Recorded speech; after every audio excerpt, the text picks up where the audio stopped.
In 1928, Charlie Chaplin released the classic film The Circus, and it went on to become a classic. It had an unintended revelation, however. When the bonus material was released in 2010, the internet lost its collective mind because it seemed to show footage of a time-traveling woman using a cell phone that was caught on camera. Naturally, it was easy to debunk, as a simple Google search would reveal that she was using a hearing aid from the period, which, like early cell phones, was the size of a large cat. But many of the older ladies who volunteer at the centre still struggle to manoeuvre her. I think the logic of obvious questions surrounding satellites and cell towers around the Jazz Age would be enough to prevent this whole phenomenon from taking place, but then you probably don't know the internet.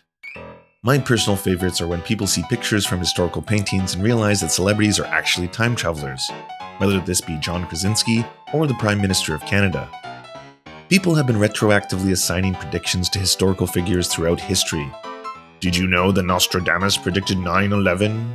Did you know that The Simpsons predicted 9/11? Did you know that Ben Shapiro predicted 9/11s? Those predictions can all easily be debunked because time travel to the past is not possible due to the laws of physics. They've all been wrong. All of them. Except for one.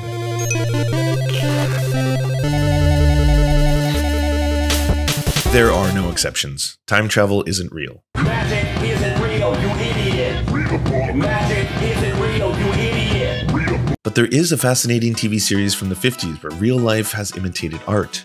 Trackdown is an American Western television series starring Robert Culp that aired more than 70 episodes on CBS between 1957 and 1959.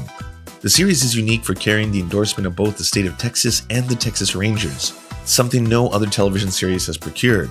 Trackdown takes place in the 1870s after the American Civil War and centered around Texas Ranger Hobie Gilman as he traveled from small town to small town seeking justice. Street justice. In the first season, he mostly pursued wanted criminals until the episode 30 titled The End of the World. He arrives in a town beset by fear, for a mysterious figure has arrived to tell them that their lives are being threatened by an outside force. Only by giving him the money necessary to build a wall around their town will he be capable of saving their lives and preventing the apocalypse. And that man's name... Your name is Trump? Dr. Walter Trump. Walter Trump, to be precise. And the threat is less of evil brown people and more evil brown meteors, but you get the idea. Uncounted millions of these. This is a meteorite. Iron ore from outer space. They will rain on the earth like pepper on an egg.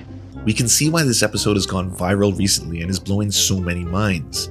At the time of writing this, we are nearly a month into the US government shutdown where Donald Trump is holding the American people hostage until he gets his $5.7 billion for a largely symbolic wall. They say a wall is medieval. Well, so is a wheel. A wheel is older than a wall. And I looked, and every single car out there, even the really expensive ones that the Secret Service uses, and believe me, they are expensive. I said, do they all have wheels? Yes. Oh, I thought it was medieval. His justification is that it's a national crisis that threatens the heart of America and that illegal immigration is responsible for thousands of deaths and jobs lost each year. Of course, it's complete malarkey. Both Trumps are con men, but at least Walter has a better tailor. Now, if you're a subscriber to our channel or podcast, odds are that you already think the wall is, to put it bluntly, stupid. But just in case you're still not convinced, we present Debunking Trump's Wall in Under 1 Minute. The topography of the border between the United States and Mexico is enormously vast and would require being built on a wide variety of terrains. The southern US border alone contains deserts, wetlands, grasslands, rivers, mountains, and forests. Not that building on a mountain or sand is impossible, but it is prohibitively expensive. A lot of land along the border is also privately owned, and odds are numerous homeowners are not keen on consenting to building a giant wall through their houses or yards. Even if he could erect such a magnificent steel wall that even the Mongols couldn't penetrate, it would skirt over the fact that planes exist and they can fly over walls. Because the biggest point he hasn't mentioned is the majority of illegal immigrants in the United States come into the country legally through the border or by plane and overstay their visa.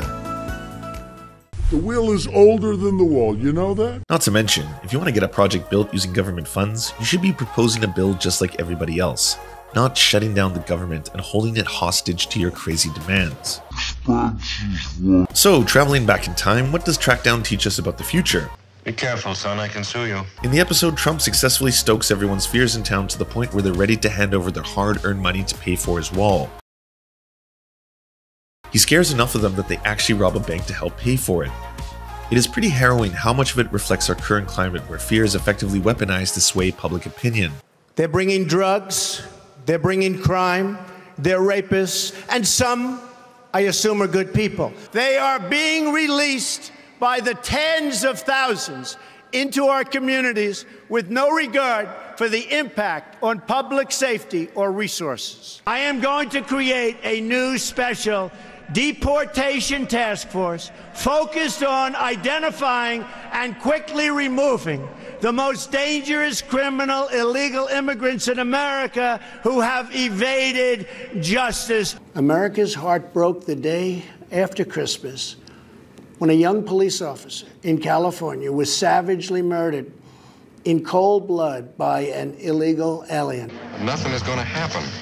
The man is a fake, a phony. Can't you see that? He hasn't got any control of meteorites or anything else.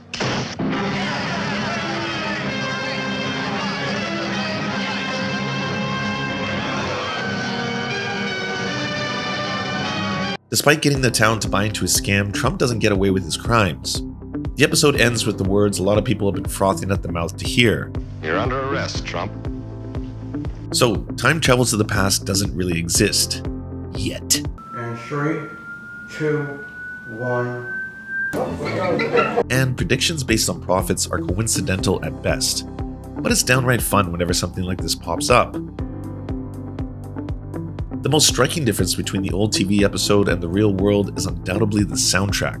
Because just imagine if real life had the same musical score.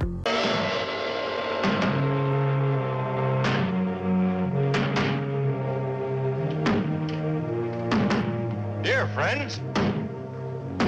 Come forward, friends. Step forward. Hey, thanks so much for watching, guys. If you want more of our stuff, you can click down here, hit the like button. You can click down here, hit the subscribe button, and continue watching. Thanks. And you can leave hate comments too. I mean, the internet loves hate comments. Please don't do that. Start a flame war. Who knows? The power is yours. Welcome to the internet. Oh, God help us all.